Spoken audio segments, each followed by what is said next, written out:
This guy's garage. Like and subscribe. Oral questions, questions orales. The Honourable Member for Mégantic-L'Érable.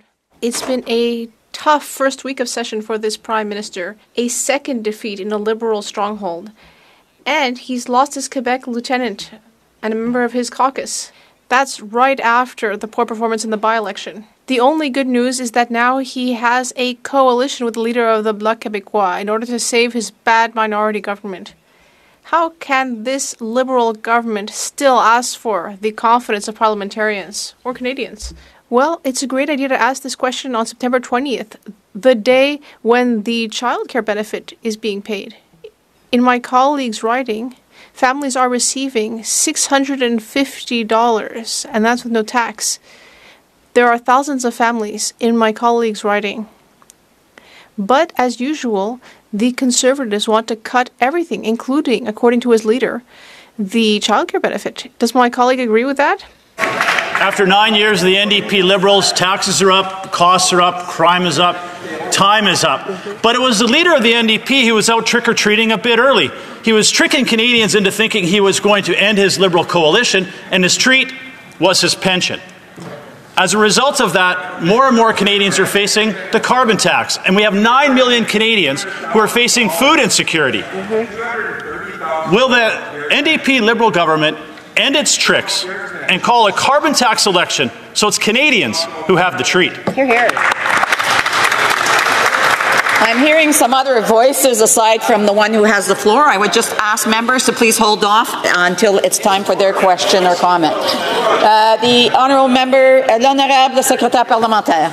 You know, it's pretty rich for the Conservatives to be talking about pensions as they're actively committed to cancelling Canadians' pensions and their pensions, and the leader of the Conservatives' pensions worth more than $2 million. But as always, Madam Speaker, the three-word slogans coming from the Conservatives don't make sense. They're not even true. Inflation is down. Interest rates are down. Gas prices are way down. And according to the Canadian Climate Institute, thanks to our environmental policies, emissions are down too. Despite this good news, Madam Speaker, the Conservatives don't want to cheer for the Canadian economy or Canadians. They want bad news to tread on us. Again, I'm hearing lots of voices, and I have my speaker on, and I'm having a hard time hearing the answer. So I would ask members to please listen carefully before they speak. The Honourable Member for Foothills. Here's the real news, Madam Speaker. The number of Canadians facing food insecurity is up 111%. That is 25% of Canadian families who can't afford to put food on the table. Let that sink in. How is that even possible? But that is a stark reality Canadians are facing as a result of the Liberal NDP costly carbon tax, driving up costs on farmers, on truckers, and on food production. The Liberal NDP government has already said they don't work for the people. They work for the Prime Minister. Will this NDP Liberal government put Canadians first and call a carbon tax election? The Honourable Parliamentary Secretary. Madam Speaker, time and time again in this House, the Conservatives cite food bank lineups and food insecurity to try to signal that they care about Canadians, while they every day stand up in this House and cheer on bad news and really root for the failure of our economy in Canada. Inflation is down to the Bank of Canada's target rate of 2%. That is good news for all Canadians. That affects food prices in this country. Our government has put forward a grocery rebate, GST rebate, immediate support, and a national school food program. The Conservatives voted against feeding children. Député de Saint-Jean. After 9 years of the NDP Liberals, taxes are up, costs are up, crime is up, and time is up. The coalition just got bigger after the NDP leader's fake stunt of ripping up his agreement. Now, this NDP Liberal government has new partners in the bloc. These coalition partners support being part of a government that hiked taxes, ballooned food costs, doubled housing costs, and unleashed crime and chaos in our once safe streets. When will Canadians have a carbon tax election so they can decide between this costly coalition government and common sense Conservatives? The Honourable Parliamentary Secretary. Thank Thank you, Madam Speaker. While the member opposite brought up crime and chaos in the streets, let's talk about what the member of St. Albert Edmonton was doing in the Ottawa streets just this past week. He was having cocktails and flirting with fascists who actually interrupted a Terry Fox memorial. Madam Speaker, Conservatives are spending more time with those who are flying Russian flags on Parliament Hill than concerned about Canadian safety.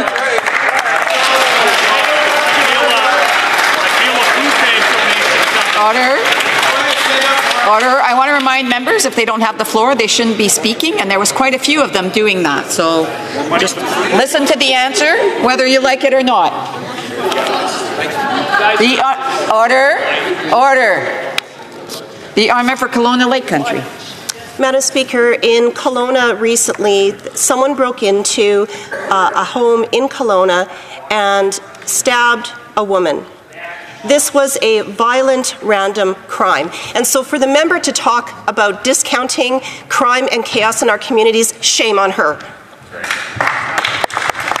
Canadians can't afford this costly coalition that taxes your food, punishes your work, takes your money, doubles your housing costs, and unleashes crime and chaos in our communities.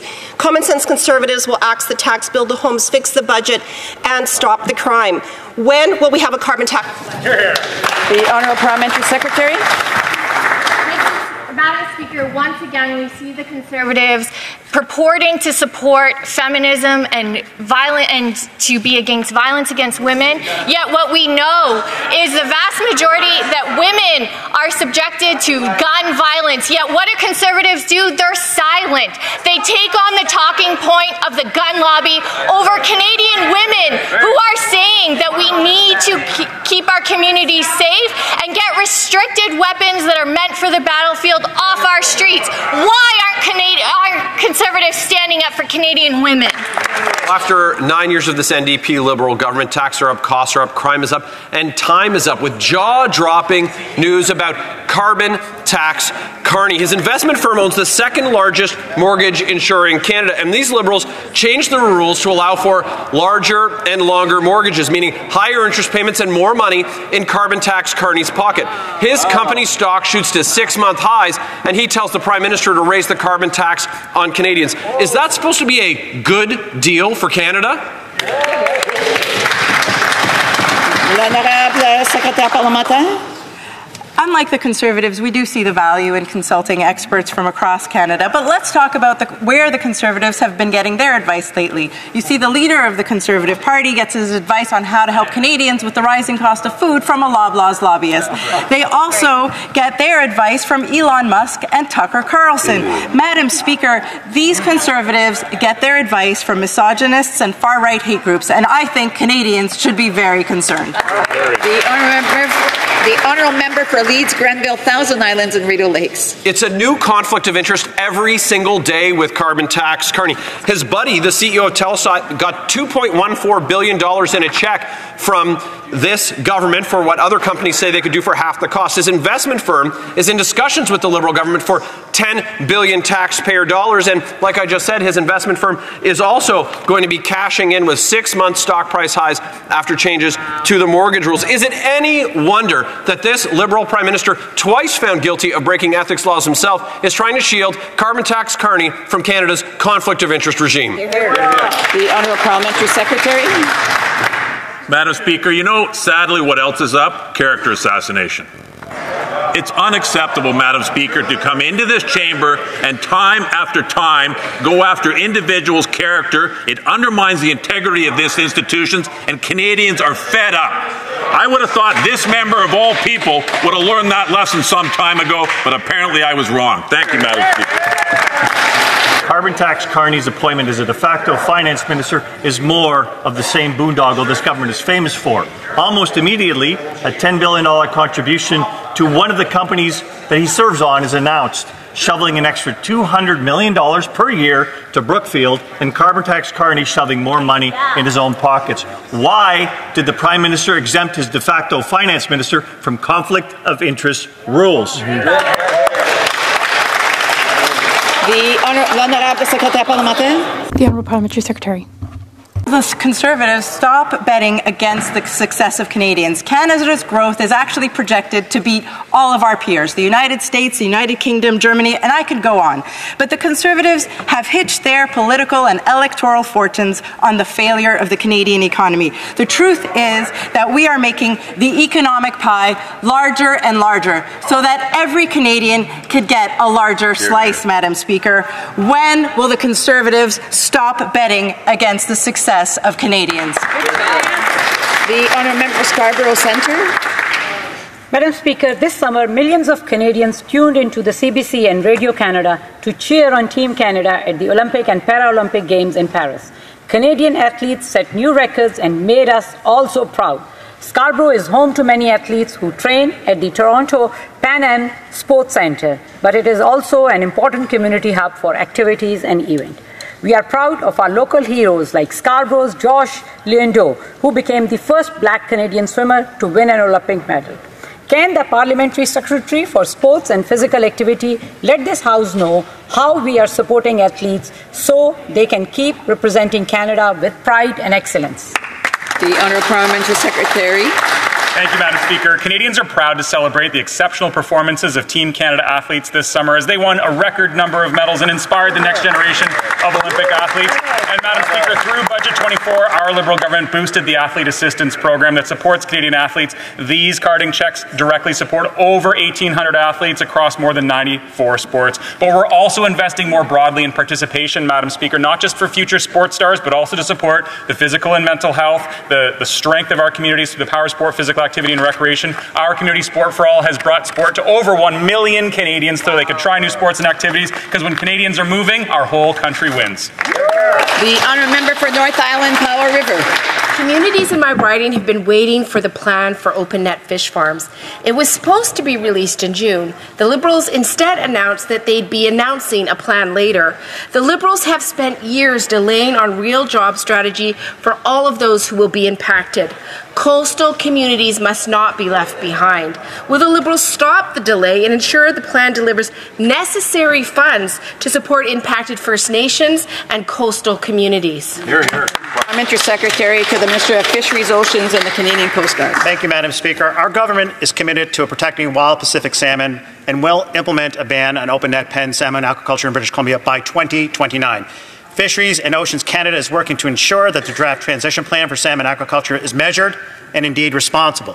It is important to take the time necessary, Madam Speaker, to get the draft transition plan right, given its importance to British Columbians. Work on the draft transition plan is underway and will be released in the coming weeks. The honourable member for Spadina, Fort York. Madam Speaker, Khaled Bearcat is a member of Samadoun and a leader of designated terrorist group Popular Front for Liberation of Palestine. Bearcat was banned from entering the EU, and Germany banned Samadoun outright. Yet in Canada, Bearcat is free to spew hatred. At one rally, he said Canada should condemn the killing of terrorist leaders and that he hopes for Israel's destruction. Will the Liberal government take action to have Bearcat arrested for hate propaganda and list Samadoun as a terrorist organization, or will it continue to be a doormat? The Honourable Parliamentary Secretary. Madam Speaker, in no way, shape or form is hate speech or the support of terrorism allowed in our country. We are deeply concerned about these statements. We are looking into this situation, into this matter. We take the member opposite's question seriously and are here to promote a Canada that is united together, that confronts discrimination and is in harmony. Thank you, Madam Speaker.